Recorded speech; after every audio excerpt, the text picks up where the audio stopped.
Swimming Pool Steve here with another equipment installation review. Let's jump right in and get started. Okay, so we have a suction manifold here, a Jandy 3-way diverter valve that has 2 street elbows connected to 1.5-inch pipe. Again, I would prefer to see sweep elbows. No reason to have a flow restriction there whatsoever. A decently long straight run into the suction side of this Jandy Flow Pro pump. I like to see, that's about the minimum I want to see for a straight unobstructed run into the pump. From the pump, we go into this filter, looks to be about 24-inch, 300 pounds of sand, into the filter and back out. Again, we've got clamped flex PVC here. I'd prefer to see that used with prime and glue fittings. Here's one of the biggest flow restrictions in this system. They've got double 45 or double 90s here.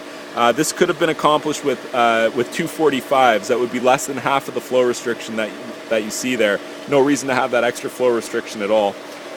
Now that is a temperature sensor right there, just on the inlet portion of the heater, so that it's reading the average temperature of the pool right before it goes into the heater, and that's so that if there is a call for heat, the system knows what the actual pool temperature is.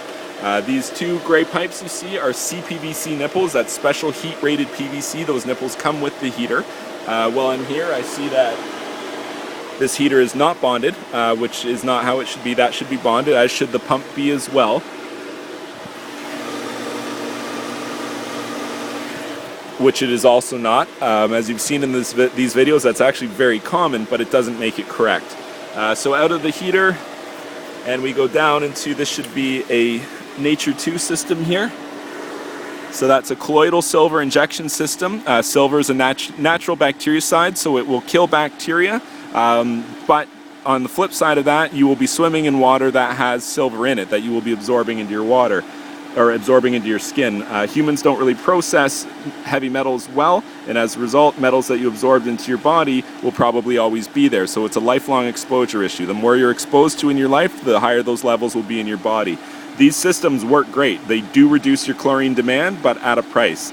I'm okay with anyone who wants to use one of these, so long as they know what it is and how it works. If you use one of these and you don't know what's in it, you just know that it works, I'm uncomfortable with that, because some people, myself included, believe that absorbing metals through your skin is actually worse than chlorine. Chlorine is the lesser of 2 evils in that situation, but that's just my opinion, and I'm just one guy, and I'm certainly not a doctor.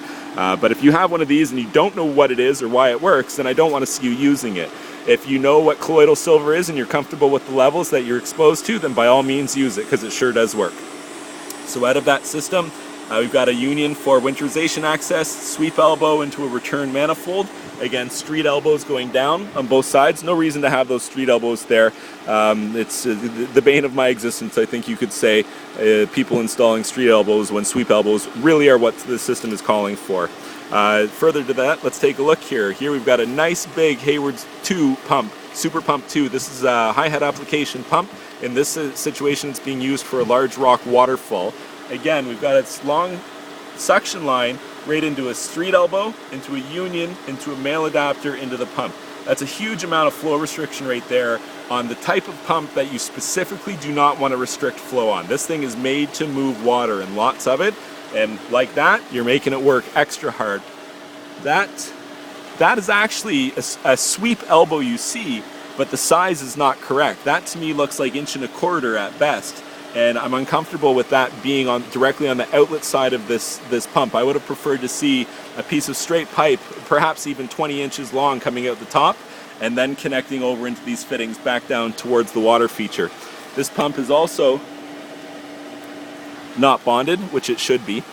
So all in all, this system's pretty clean, pretty nice, but I would have much preferred to see something that eliminates these unnecessary flow restrictions.